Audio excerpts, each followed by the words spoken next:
And I'm back in the reading studio. It's Mr. LP here for our Friday finale of Robert Munsch. And today we've got The Fire Station. The Fire Station by Robert Munsch. Let's get reading. Michael and Sheila were walking down the street. As they passed the fire station, Sheila said, "Michael, let's go ride a fire truck." "Well," said Michael, "I think I should ask my mother, and I think maybe I should ask my father, and I think we should go in," said Sheila. And she grabbed Michael's hand and pulled him up to the door. Sheila knocked. Blam, blam, blam, blam, blam. The large fireman came out and asked, "What can I do for you?" Well, said Michael, "maybe you could show us a fire truck and hoses and rubber boots and ladders and all sorts of stuff like that." "Well, certainly," said the fireman. "And maybe," said Sheila, "you will let us drive a fire truck." "Oh, certainly not," said the fireman. They went in and looked at ladders and hoses and big rubber boots. Then they looked at little fire trucks and big fire trucks and enormous fire trucks. When they were done, Michael said, "Let's go." "Right," said Sheila, "let's go into the enormous fire truck." While they were in the truck, the fire alarm went off. Clang, clang, clang, clang, clang.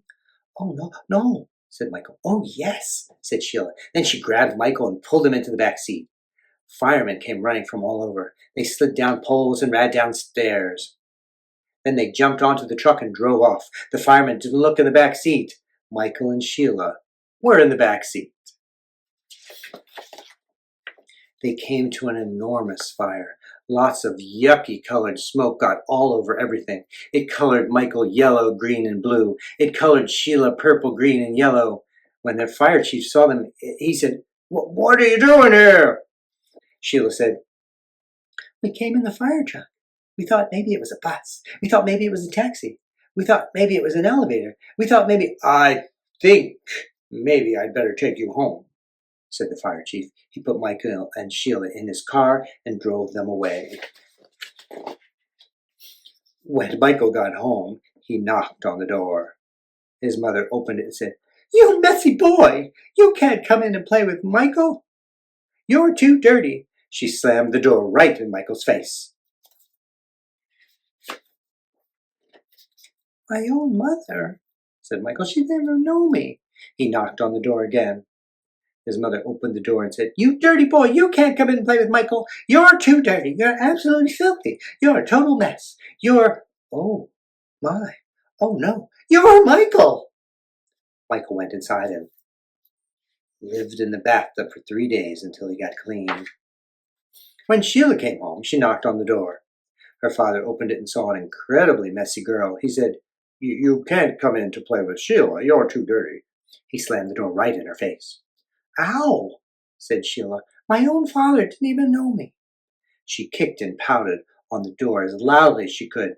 Her father opened the door and said, "Now stop that racket, you dirty girl. You can't come in and play with Sheila. You're too dirty. You're absolutely filthy. You're a total mess. You're—" "Oh, my. Oh, no. You're Sheila." "Right," said Sheila. "I went to a fire in the back of a truck and I got all smoky. I wasn't even scared." Sheila went inside and lived in the bathtub for 5 days until she got clean. Then Michael took Sheila on a walk past the police station. He told her, If you ever take me to another fire truck, I'm going to ask the police to put you in jail." "Jail?" yelled Sheila. "Let's go look at the jail. What a great idea." "Oh, no," yelled Michael. And Sheila grabbed his hand and pulled him into the police station. The end. That's The Fire Station. Thanks for tuning in. Be sure to like and subscribe. And we'll see you next time on the Reading Studio.